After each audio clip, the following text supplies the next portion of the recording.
we talk about the numbers without really appreciating the personal impact that it's having on families throughout this country.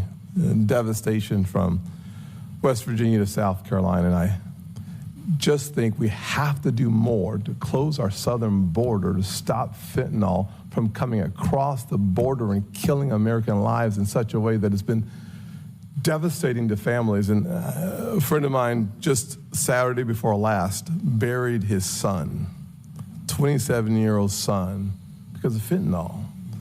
And too often we see these issues as large numbers, 107,000 Americans. We think about the thousands in South Carolina, but we don't think about the actual tragedy it seems like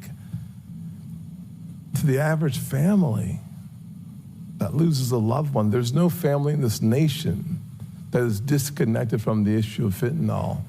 And we should do more. We can do more. And I believe it starts with our southern border. If we close our southern border, stop fentanyl from coming across, we could end the devastation and the tragedy that's being experienced by so many American families. And I just want to read what Alan Shaw, who is the former dean of the business school at the College of Charleston in my hometown, a longtime friend of mine, that what he said about his son at his son's funeral.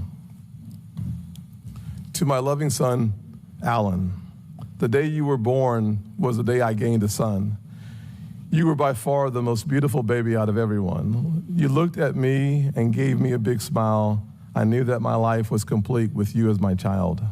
We named you Alan after me, of course, because you stole my heart with such a loving force. As the years went by and you grew to play sports, in my eyes, you were the best on all fields and all courts. I was always so proud of you as my son that no matter the score, we always knew that we won. The years kept on passing. Our family went separate ways, but you and I never did. We were together to stay. You eventually went to college, even got your degree. I was such a proud father, as proud as could be. Well, we went through hard times and good times over the years, often ending up with a hug and a whole lot of tears. Now for the hard part, to even speak breaks my heart. A few days ago, I learned the worst news I could imagine. You left me too soon and went on to heaven. I want you to know, son, that I will join you someday. I can't wait to see you. We'll hold hands and we'll pray. But for now, I'll have a broken heart that will never, ever mend. So I'll just live my life until I see you again. I love you, Alan. Too many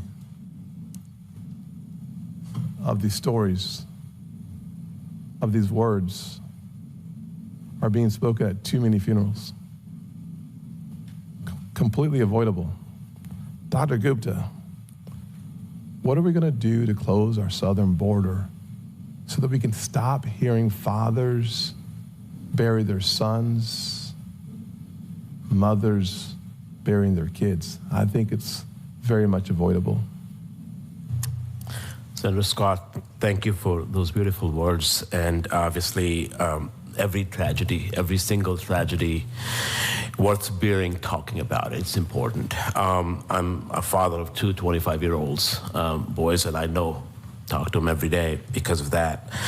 I think this is exactly how I approach the job, is just to figure out where all we can do and what we can do. This is reason that we're pushing for a global commercial disruption concept to deny profits, to make sure that we take data, take evidence where it exists and act on it, not worrying about what's in the past. This is why, as majority of that, the drugs come through the ports of entry, there is technology that we can adopt and magnify, resources, infrastructure that will help us detect as much fentanyl as possible. We can.